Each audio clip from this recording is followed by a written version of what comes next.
Hi everyone, you're very welcome to this podcast, which may go on for a while. I have a lot to say on this that I feel is really important to get this information out to you.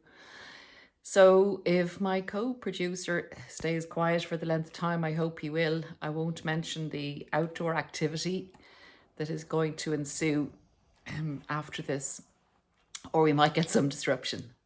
So without further ado, I'd like to cover this experience with a narcissist as being akin to an NDE. I've really gotten into this at the moment, and it's kind of like your recovery journey leads you into things that you identify with. And it's an amazing experience to travel down these different roads and learn more about yourself and learn more about life and increase your joy, happiness, and personal fulfillment. So that's one of the reasons, if not the main reason, that I'd love to share this with you. So some people may not be familiar with near-death experiences, but I'm guessing you guys are of the curious kind, as I was when we research what happened to us and what happens to people. So a near-death experience is when someone officially or mechanically dies for a number of minutes and has an experience of total acceptance, total joy, being part of something that is of everyone. And these accounts come back time and time again, with people experiencing the same things.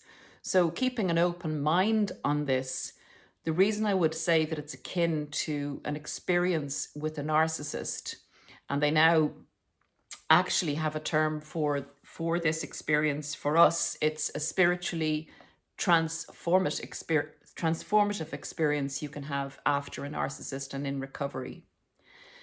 I'm going to get into why I would describe our experience, your experience with a narcissist, the most painful experience, as being akin to this type of transformation that you go through.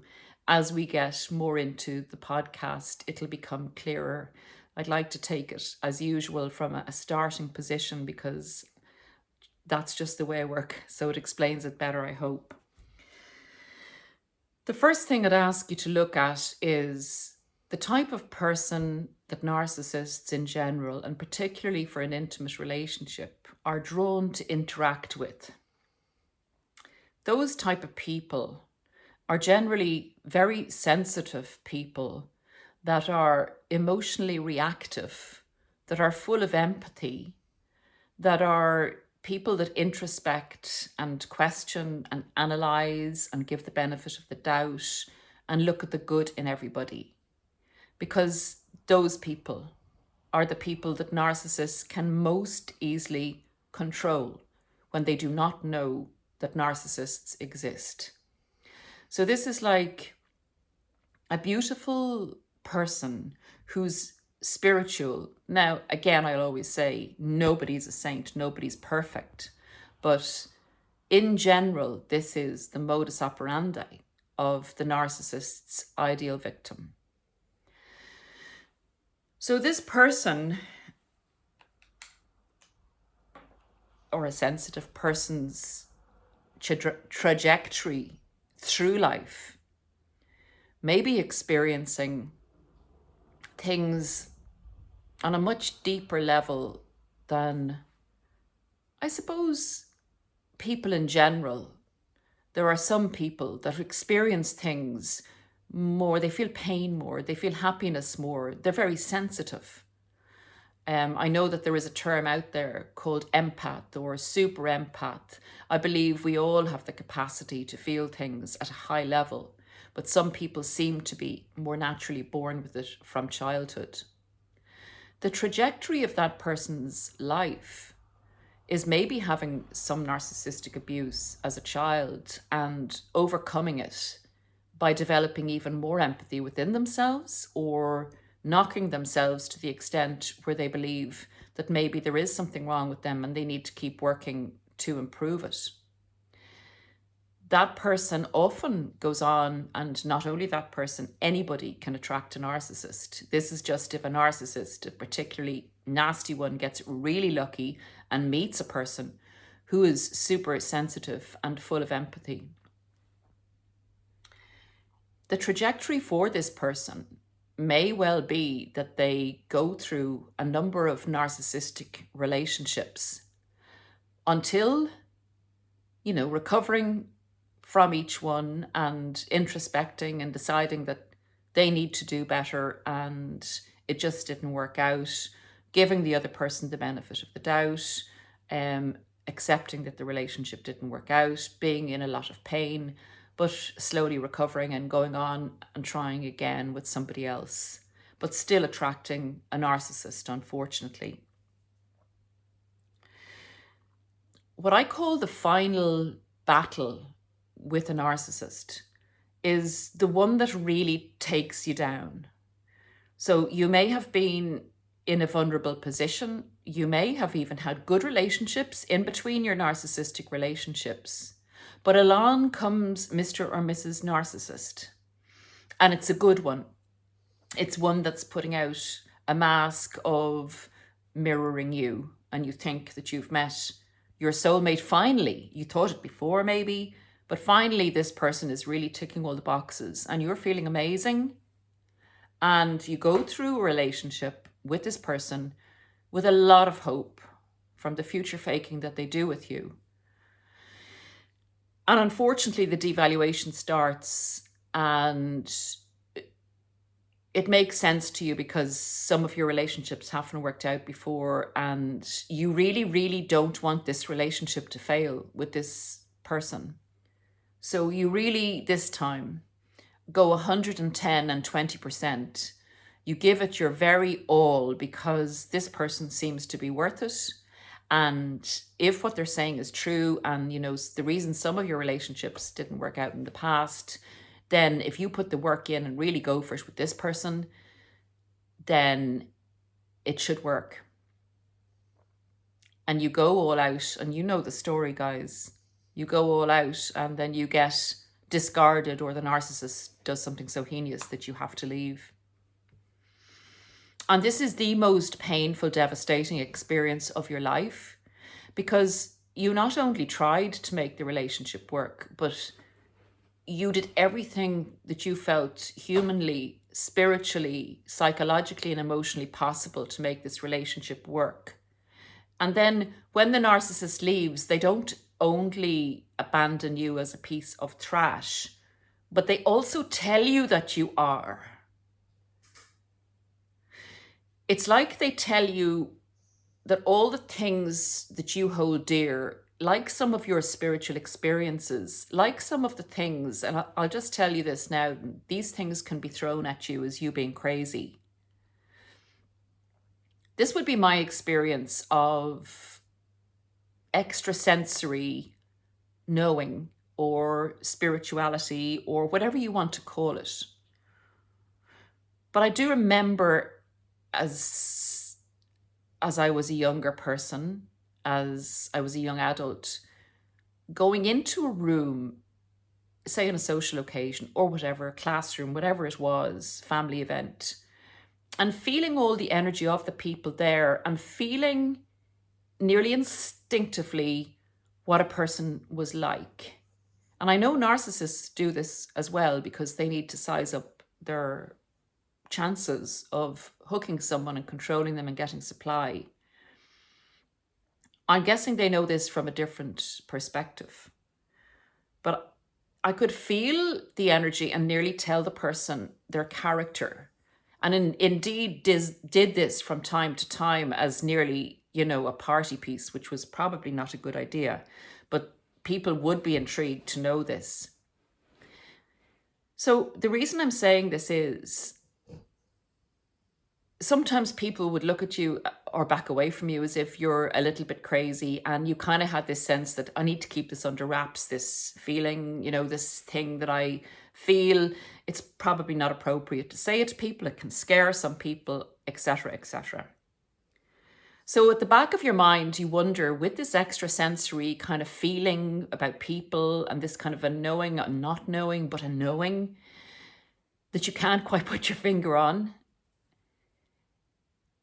when the narcissist tells you you're crazy, those kind of thoughts can hit home. And it's a terrible chop down. It's like you come up against a big brick wall that you smash into.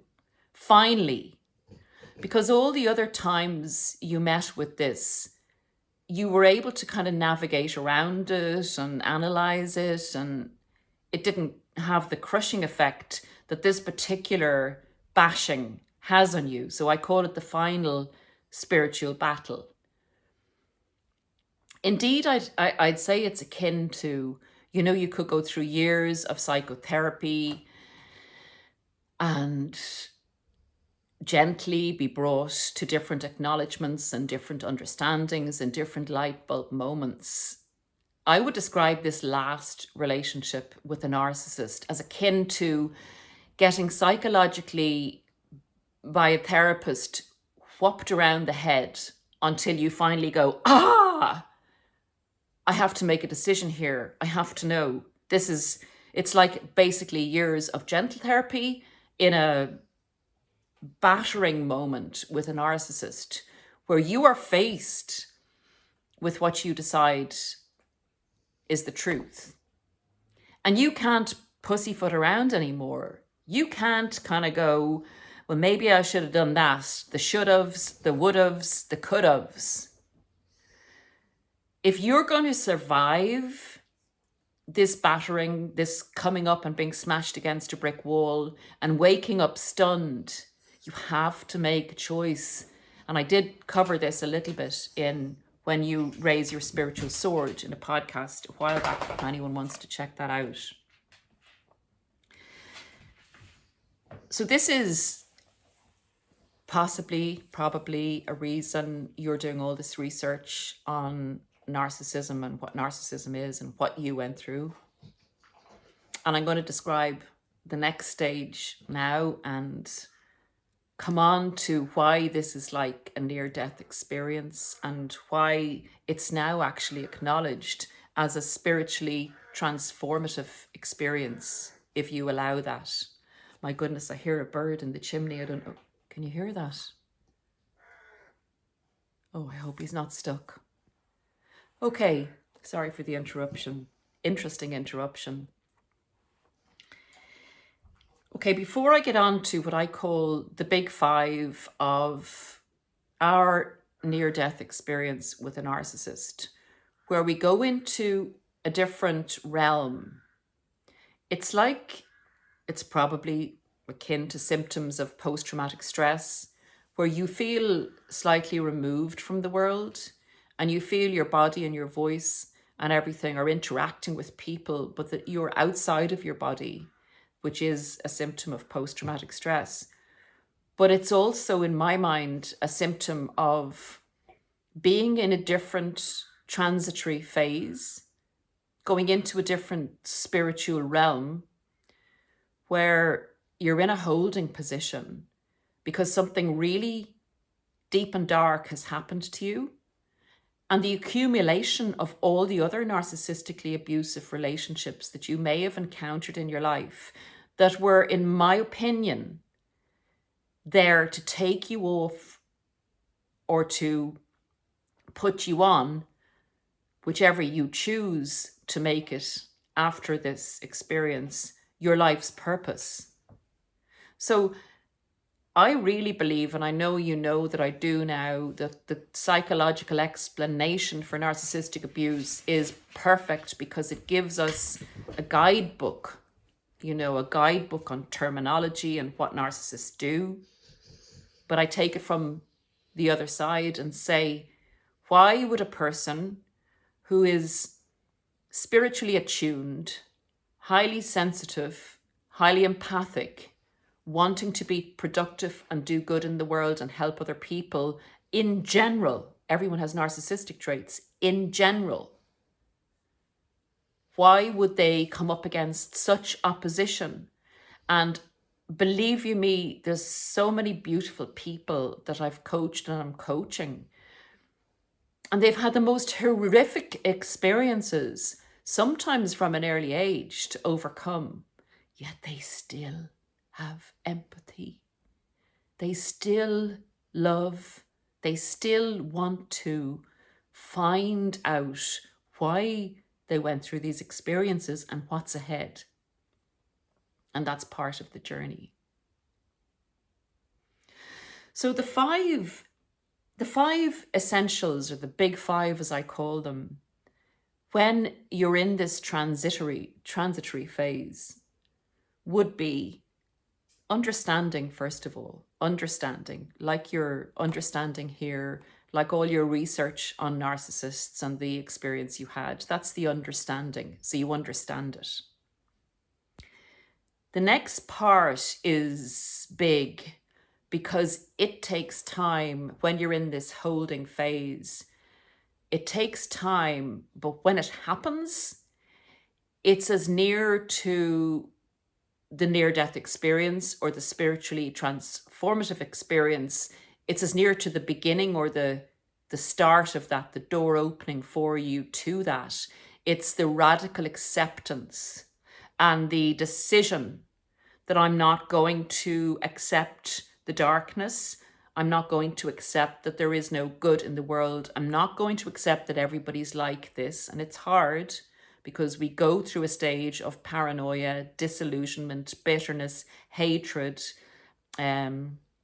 apathy, depression, suicidal ideation. Those kind of things actually happen to us.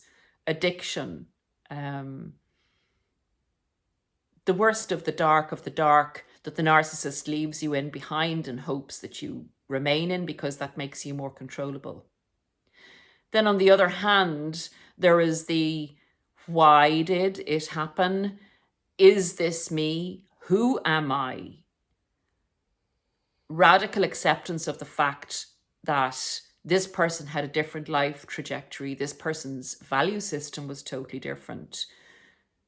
What is your value system? Who are you? Who do you want to be going forward?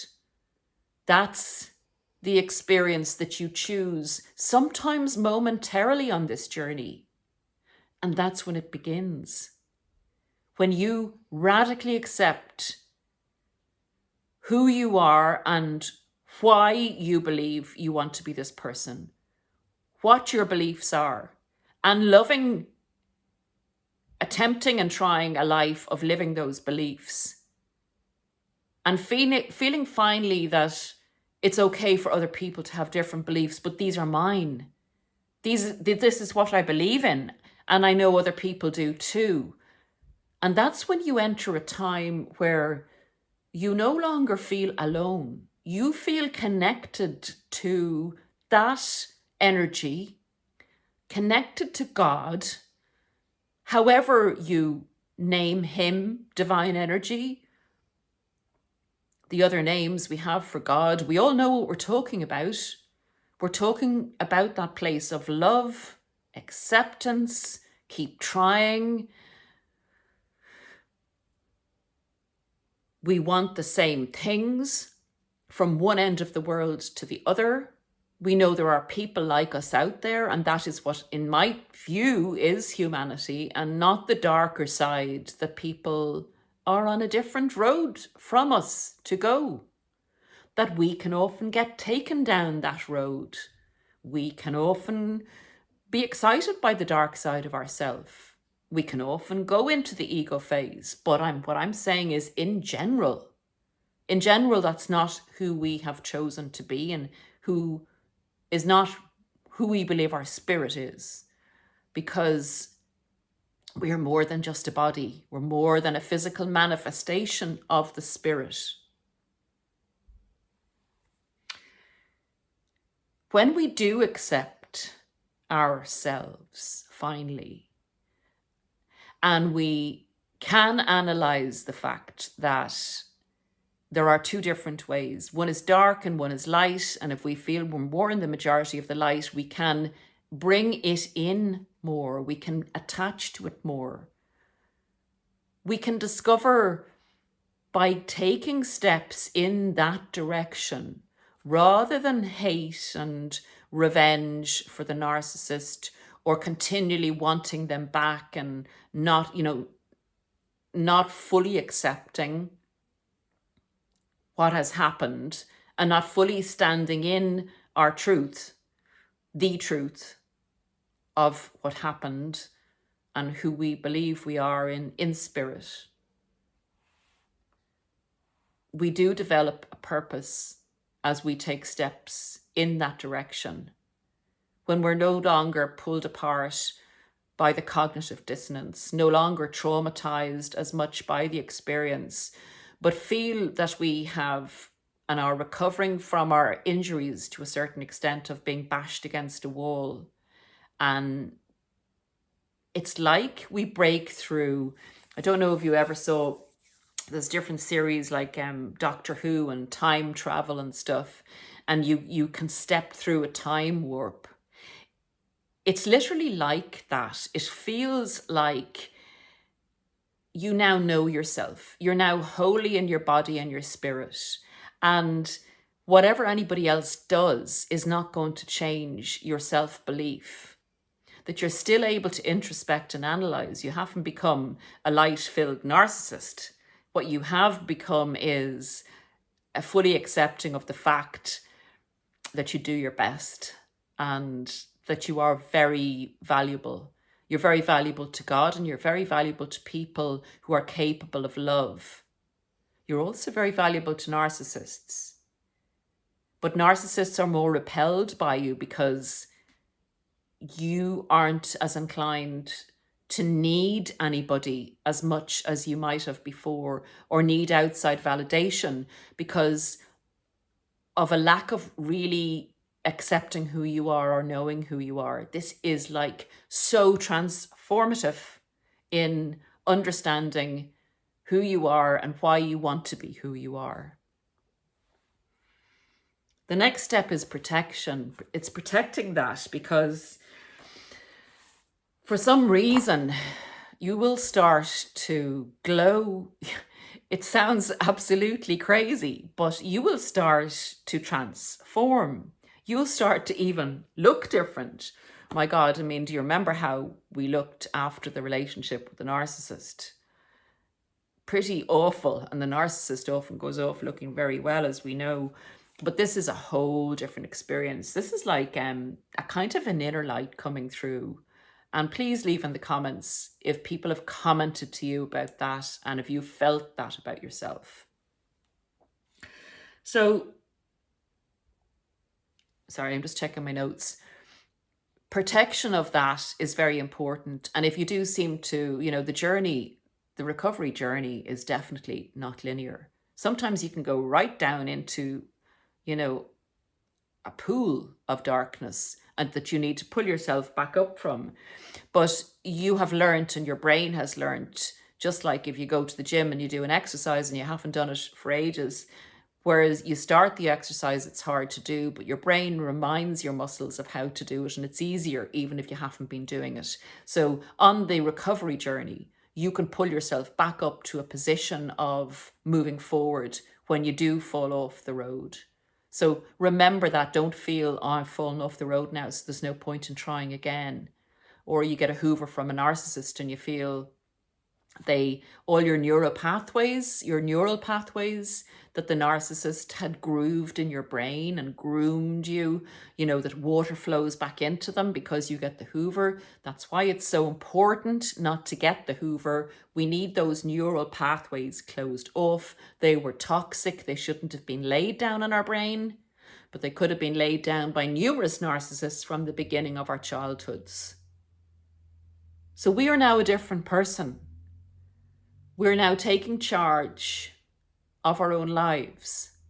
For some reason, and I'm going to get to this with my own personal experience, for some reason we were taken off the path.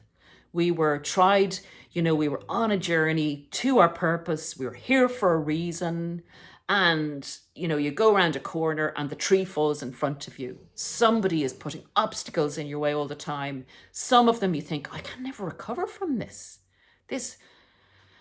I've been left incapacitated, I'm financially dependent, I'm homeless. All of these serious life occurrences can be sent on your journey to take you off it. But the overcoming of them is so damn enlightening if you can strive and maintain and get back on track. It makes you stronger, it makes you brighter, and it's as if pain is the door or the stimulus to free you from a clouded existence where you can see things so much more clearly. It's like living a different existence in the same body post this narcissistic abuse. This spiritually transformative experience, don't ignore it. Don't ignore it if you get a glimpse. And I'm going to also quote from an author's book whom I've met, and I'll describe the meeting to you and why I think that the book is so great, particularly in relation to this talk. And would you believe I was going to give this talk? It was always coming, and then the meeting happened. So another spiritually transformative experience or strange coincidence. But again, I don't believe that there are any coincidences when we're heading in a certain direction. We don't know what's around the corner, but if we don't head in that direction, we'll never know what's around the corner. It's like walk through the door, because if you don't walk through the door, you will not know what's on the other side. Sometimes pain pushes us to walk through a door. I honestly believe, were there not darkness in this world, were there not a contrast to light, how would we know what light was? And sometimes I often believe that the darker the experience we experienced, the lighter the recovery journey is. And the more pain we felt, the more happiness and joy we're able to feel at the other side of that pain. It's like switching a light on or switching it off. And you have so many watts or amps or whatever you call them, for light in a bulb. The more powerful the wattage, the more powerful the light. So the more powerful the darkness and pain you experienced, the more powerful the light. If you set your mind on understanding what you've gone through, and if you set your mind and say, this is the person now I want to be, and even with my coaching clients, I'll get them to write that down, who they are, what their faults are, what their plus points are, why do they think that, what do they want to do going forward, who do they want to be, what do they feel their purpose is. Now I'll just give you a little bit of my own experience in this spiritually transformative experience, and then we'll talk about the book and the author I met, and we'll go on to conclude on the podcast. I would have had narcissistic experiences in my childhood that would have probably devastated my confidence and made me into a bit of a rebel, where I came across a lot of calamities in my life because of my over-rebelliousness.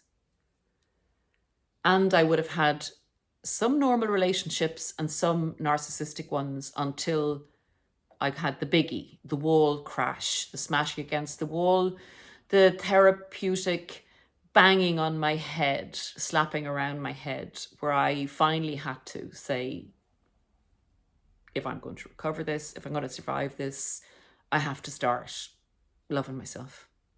I have to start accepting myself. I have to believe that I'm not crazy, that this is who I am, this is who my spirit is. Well, what the heck am I here for? What am I here for? Why did I have to go through all these things? If I'm not crazy, why did I have to go through all these things? And God was the only one that got me through. No matter how much and how capable I thought I am and was analytically and intellectually, and how good at, finding information, etc. I could not get there without asking God. He helped me. He saved me. I'm just telling you what I experienced, guys, whether, that's your experience or not. He saved me. I started talking about it because I was so insulted by the fact that these people out there, and we don't know about it. Like, this is what they do. And why aren't we told about this?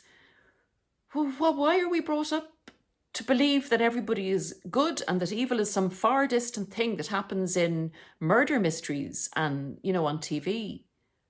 That evil is an everyday occurrence, that the capacity for evil is in everyone. And that people that have narcissistic personality disorder are much more prone to exhibit and go down that road. And that's their journey. But we need to know about it to protect ourselves. So, sorry, we're getting a little bit passionate there about this. But that is the reason then I started talking about it. And miraculously, people engaged. And that in itself is also very supportive, because you think, there's another person out there that feels the same. And you begin to understand that you're not alone. And it takes the alone feeling away. That's another thing I'd like to say. That in your moments when you're alone, if you were afraid of being alone before, or if you always wanted to be in a relationship, and I remember I always wanted to be in a relationship. I never wanted to be alone. And now being alone physically, well, with my baba, or physically, without another human being there, I don't feel alone. I feel so much more company than I've ever felt before. And sometimes even with people, it feels like being connected to a source of energy, feels like being connected to you guys. It feels like none of us are alone when we open up to the fact that there's so much love out there, that there's so many other people like us. I must say, I've never felt as much company in my aloneness, and I hope that you get, and I know you will, if you're open to it, get to that stage. And again, tell people if you've reached it, because it'll give hope. So, at the end of the podcast, I'd like to tell you the things that come through this spiritually transformative experience. But the person that describes it best, and in most potently, I suppose, because she's been able to write about it, and she was able to acknowledge when something happened. She was open to the experiences she received when she had gone through a terrible experience leaving her marriage and was forced to sell her home. And she's written a book, and I'm getting nothing for promoting this. I'm promoting this because I believe what she's saying, and I believe that this will help, if anyone wants to read it, open you up to the fact that there is more to us than our physical senses. So I don't know if a book, when you hold it up, if the writing goes different, on the camera, but this is the book, and it's written by Dr. Marnie Hill Fodero. I hope I'm saying your name right, Marnie. And it's called God Came to My Garage Sale. And I've read it, and it's very beautiful. It's very beautiful, and it's very validating. And I met Marnie. She emailed me, Dr. Marnie, and we had a lovely afternoon tea down the country in Ireland while she was on a trip here with her partner. And it was a wonderful experience, and it was amazing to speak to another one of us in our community, because as we discussed during afternoon tea, people that have gone through this experience, there's a type of familial bond. It's like we're one big family, because it is so hard to put in words or to get across to anybody that hasn't gone through the many layers of narcissistic abuse, the many, many, many deeply interwoven layers as to how it actually felt or feels, and how difficult it is to unravel yourself or to climb out through all those layers to get to the top and to get to this spiritually transformative experience. So I'm going to leave details in the description in the drop down. That's if you push the arrow. I used to know this when I went on YouTube. Imagine I never actually went on YouTube before I went on YouTube. So you go to the description in the podcast and I think you click the arrow and it opens up the description and all the details for anyone that wants to buy Dr. Marnie's books. She has more books than that, and I think she's going to give me that information to put in the description.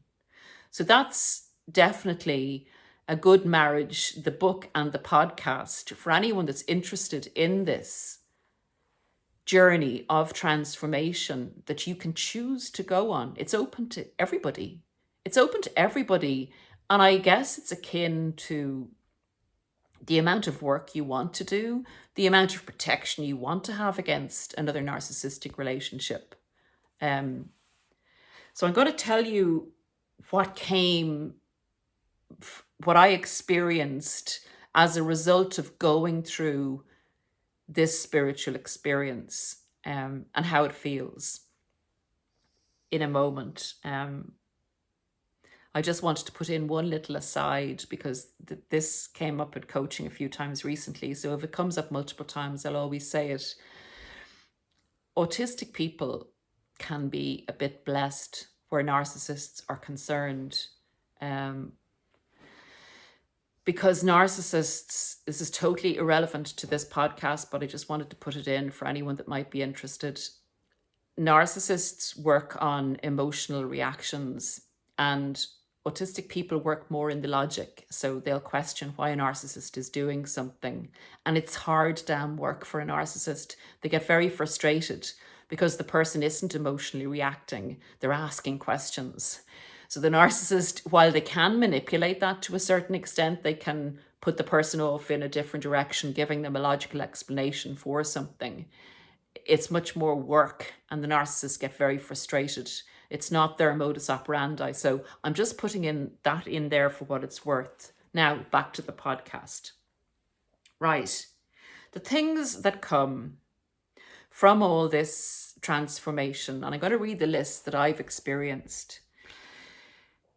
You meet people who are like you, clearly because they're very spiritually orientated or very full of humanity.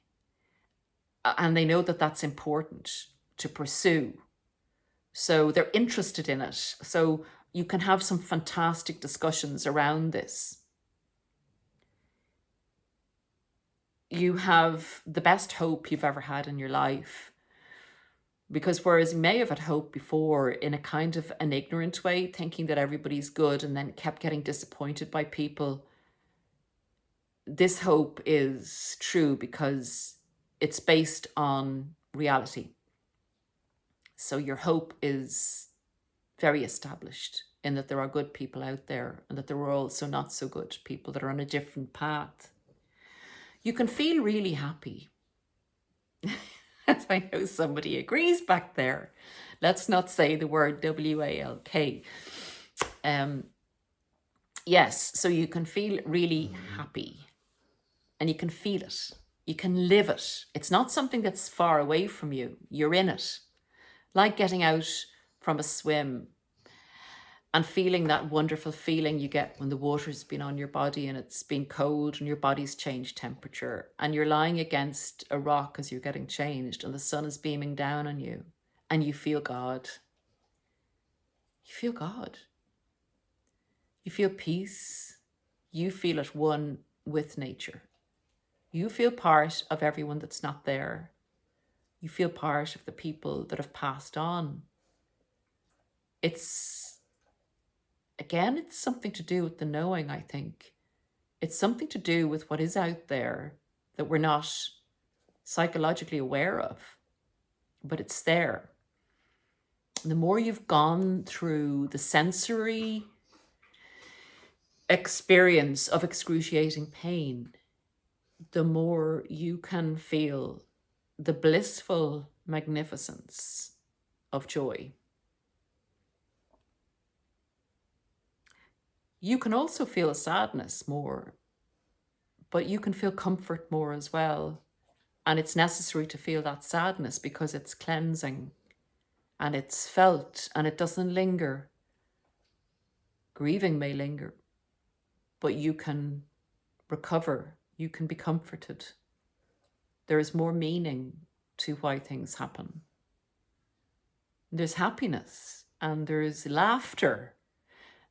There's real laughter. There's bold laughter as well. Like, it's not all, oh, saintly, and boring. It's exciting and it's naughty and it's bold, but it doesn't harm anyone. It's laughter. It's humor.